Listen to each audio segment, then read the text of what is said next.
E aí, pessoal, vamos para a nossa próxima questão.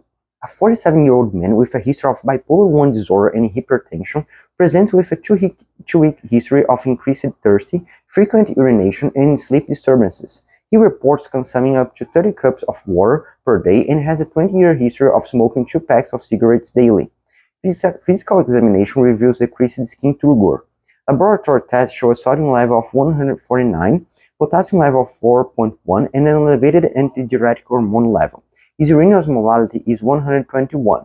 Which of the following is the most likely cause of these findings?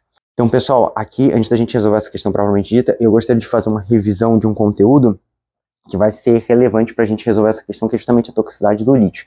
Então, pessoal, como o lítio é uma medicação que é utilizada principalmente para o tratamento de transtorno bipolar, é uma medicação cujo manejo é um pouco precisa ser um pouco cuidadoso, porque ele vai ter uma faixa terapêutica estreita. E o lítio ele é associado tanto à toxicidade de uma forma aguda, ou seja, quando a gente tem uma overdose, quanto com o uso crônico. Por isso que o manejo do lítio é algo complexo. E o lítio, pessoal, a gente pode ter uma toxicidade aguda, né, através da overdose, a gente pode ter também fazer o uso de alguma medicação que vai inibir a excreção renal do lítio. A gente pode ter situações também onde a gente vai ter uma diminuição do volume circulatório efetivo, então no caso de uma desidratação, no caso do uso de um diurético de alça, a gente pode ter também o uso de algumas medicações que vão diminuir a excreção renal do lítio, como por exemplo anti-inflamatórios não esteroidais, ou então inibidores da ECA. Então essas são situações que podem fazer com que a pessoa tenha uma toxicidade de lítio, principalmente aí mais aguda. E o que a toxicidade do lítio ele causa de uma forma aguda? Então a gente vai ter sintomas às vezes gastrointestinais, então a gente pode ter, por exemplo, náusea, vômito, e a gente pode ter também sintomas mais neurológicos. Então a gente pode ter uma fala arrastada, a gente pode ter ataxia, a gente pode ter fasciculação, a gente pode ter hiperreflexia, a gente pode ter crises convulsivas também. E agora, pessoal, o lítio, uma coisa que é importante lembrar também é que, cronicamente, ele vai estar associado com a diabetes insípidos nefrogênica. Então, isso é uma associação importante para a gente lembrar para o Step 1.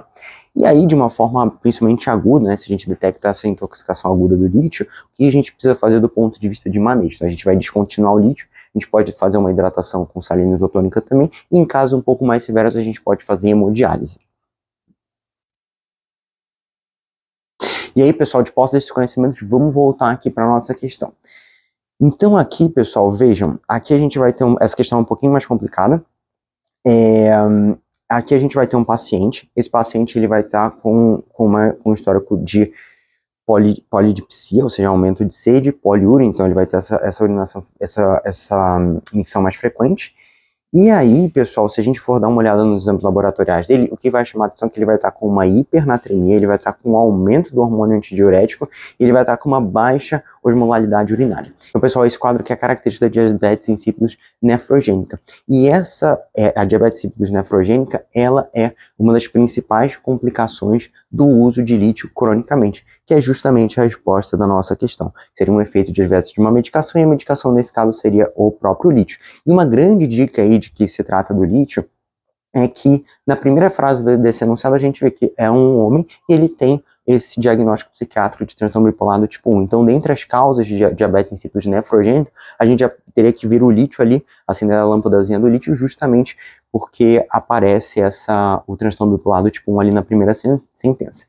E aí, pessoal, vamos tentar entender também por que as outras alternativas aqui não fariam tanto sentido. Então, na alternativa A, ele coloca assim, a polidipsia causada por acute psychosis, ou seja, aquela polidipsia psicogênica. Aqui, pessoal, a pessoa iria ingerir mais líquido. Com isso, a gente teria provavelmente uma hiponatremia e uma diminuição do hormônio antidiurético, e não o que a gente vê aqui, a gente está vendo o oposto. Aqui a gente teria, na alternativa C, a gente teria o tumor de glândula pituitária, ou seja, aqui a gente poderia pensar no diabetes insípido central, em que haveria uma deficiência da secreção de hormônio antidiurético, só que aqui o hormônio antidiurético está aumentado, então isso também não faria muito sentido aqui. Na alternativa D, a gente vai ter seria mais no encontro de uma síndrome paraneoplásica, então, por exemplo, alguns tumores, principalmente pulmonares, podem secretar o hormônio antidiurético. Mas aqui, pessoal, se a gente estivesse nessa situação, a gente provavelmente teria uma hiponatremia e a gente teria também um aumento da osmolaridade urinária, que a gente não observa aqui. E por último, a gente vai ter um tumor, que ele coloca na alternativa aí, um tumor do córtex adrenal. Aqui, pessoal, ele deve estar pensando no hiperaldo primário, né, pensando principalmente aqui na hipernatremia, mas o hiperaldo primário, essas outras manifestações que a gente está vendo aqui, poliúria, polidipsia, a gente não observaria, né, então não faria muito sentido aqui.